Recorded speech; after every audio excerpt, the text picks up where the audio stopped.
What's up guys, Lou here, back with another video, and today we're going to be looking at a heavily requested device. I've received requests on Twitter and in the comment section for me to take a closer look. So this is an early unboxing of the Galaxy Note 4, which isn't out in North America until the 17th of October. So this is obviously a Korean version, and I've even got a little card here to test out the card gate controversy that a lot of people asked me to test. There is, of course, this issue of a little gap around the screen, the glass panel on top of the screen. So I'm going to be testing that in this video, and otherwise we'll be doing an unboxing and first impressions of the Galaxy Note 4. So let's go ahead, jump inside the box, and take a closer look at this highly anticipated device. So as I mentioned, this is the Korean version, and actually I'll flip it over just for a moment to show you guys the specifications on the back. Because it is the Korean version, it has the octa-core processor. This is not the one that will be shipping with North American versions. It's got the 16 megapixel optical image stabilized camera that many people are excited to learn more about. Of course, the Quad HD Super AMOLED display. So here's the phone. Go ahead and peel off screen protector and this extra plastic. Feels very light. That is my first impression here. It still has that same texture that the previous version had without the stitching around the outside, and actually not a terrible feel. Obviously a real leather or something like that might feel nicer, but Samsung is famous for these removable backs so that you can carry an extra battery with you, for example. The other new part here is the fact that we have this metal band around the outside instead of plastic, which is supposed to give you a more premium feel. And at first touch, it is more premium. The question is it more durable? Because the previous generation Note, which I actually happen to have over here, is one of the most durable devices that I tested in my various bend test videos that I'm pretty sure you've seen and a lot of the internet has also seen. So as you can see, they are similar but different, and the new one is attempting to go up market with these chamfered edges and this metallic band around the outside. You have the stylus housed in this location down here. It fits in there pretty snugly. I have not been a huge stylus user on the Note in the past, so having it nice and tight in there, if I don't want to use it, it's locked in place. That's a positive thing. Let's go ahead and look at the other accessories inside the box. After all, this is an unboxing and first impressions video. Some paperwork, as well as a USB cable, a headset with various tips so that you can get a decent fit when you insert these into your ears. You have small, medium, as well as large. Then we have extra tips for the stylus. It looks like we've got a European wall adapter. Again, this is the Korean model, so I have an adapter for this to use with North American plugs, but then again, I have many different power bricks that I could potentially use with this device. And then our battery, which in this case is a pretty big one, 3220 milliamp hour rating. And let's go ahead and insert it, might as well, while we are here. This baby lifts off just like this. This is a classic Samsung kind of back. You have a SIM card slot as well as a micro SD card slot here for expanding the storage on the device. And that's the thing about Samsung phones, is that, you know, many will argue they're not the prettiest things in the world, but from a utilitarian perspective, they give you options through expansion, through a removable battery, etc. And that's not very common in the marketplace right now. You look at something like the HTC One M8, no removable back. That means no replaceable battery, and that might not matter to a lot of you, but if you travel a lot, sometimes carrying an extra battery is something that a lot of users can benefit from. So there you go, you have that option. Now, let's go ahead and test out this gap gate issue. Oh, mine doesn't have a huge gap. Hold on here. Not enough for this card. This is a standard card. It's obviously not a credit card because I wouldn't want to expose that for personal reasons. This is like a Metro card for going on the train, and it's not gonna fit in there, at least not without some force. There is a little gap. Is it any different than the old version? Oh, okay, so yeah, so there is a slightly larger gap than on the old Note, which goes edge to edge. But in this particular case, it's not really as big as I expected it to be. I thought I was going to easily fit this card in there. Instead, it doesn't look like it's happening. Let's try one of these sheets of paper. See if that'll go in there. Okay, here we go. I'm sure this will fit. It's gotta fit, right? What about gap gate? It's supposed to be a big thing. Wow, even that's a little bit tough to get in there. Okay, so my version, maybe they have fixed it, or maybe it's less. Maybe this is a manufacturing issue where some devices are showing it more than others. But at least on mine, oh, there we go. I think I got this part in. There we go.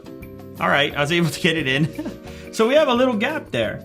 Now, the funny thing with this gap is that people were, concerned about it, saying, well, what about dust and grime? And now I'm starting to find this, on this side, the gap is the largest, right around this volume button. So people were concerned that dirt and grime was going to get in there, potentially moisture as well. It's not a huge gap, but there is one there. There is enough. This is something that I have never really inspected on hardware in the past. Never thought to, never heard of it. This is really the first time. So yes, look at this. A sheet of paper can quite easily fit into that gap right there. Does that bother you? Is that a huge issue? Go ahead and let me know in the comments down below. But I definitely can't get a credit card in there. It's more like sheet of paper type of gap. Now, will that change over time? Of course, we'll have to wait and see. Of course, these things can shift, and I think the official message from Samsung is that that gap is built there to potentially deal with shifting. God knows why. Maybe because they released a video recently telling you that you could go ahead and sit on this device. They were very proud of that. So let's go ahead and boot this up. Now, the entire edge here is chamfered, much like the old iPhone, the iPhone 5 and 5S. In fact, this looks like a scaled up version of it in many ways. So I'm greeted with this Korean screen here. I'm going to go ahead and select English, of course. And just like that, we have an English device. That was easy. I'm not gonna insert a SIM right now. Hopefully I don't have to. Okay, so now we're set up and you can see the home screen here. Once again, it is an AMOLED display, so you're getting really rich and saturated colors. And of course, you've still got the TouchWiz interface, which some people are okay with. Some people are not huge fans of it, like myself. I do prefer a stock Android experience. That being said, you can use a launcher to get somewhere closer to that experience. Mine is preloaded with some Korean stuff that I'm sure I can remove. Yes, of course. And so I'll be cleaning this up and personalizing it and then coming back to you guys with a more elaborate video with my experiences, etc. This is literally my first impression with it, so I wanted to focus a little bit more on the hardware, design, and how I felt about it in general. So on the right-hand side, we have the power and lock switch, which lands right on your thumb when you're holding it in a standard fashion like this.